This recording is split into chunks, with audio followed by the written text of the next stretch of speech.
Hi everyone, this is Robin from Robin's Resins Plus.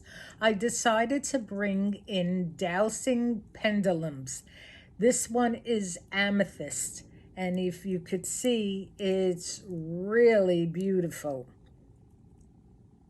Here's a picture of it, and this is how long it is. It's about 7 inches long, and it's all pure gemstone amethyst, and it's on my website. You can use it for dousing anything, especially essential oils. Which ones favor you? You line up the essential oil, you start the dousing and see if that one works for you.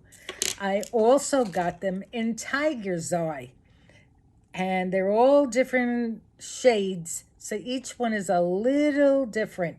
Also 7 inches long, and they're about between 25 and 35 mm's in thickness, and they're pretty heavy, and they're very pretty. And as you see, they are in different colors.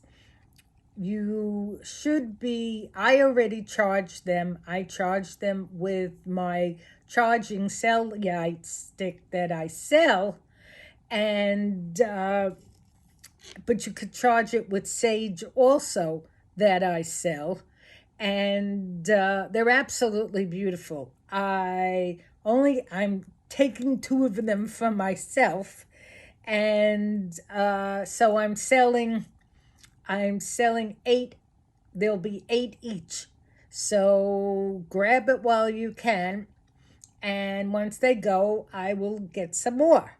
So they really, really are pretty. Have a very nice day. Bye-bye.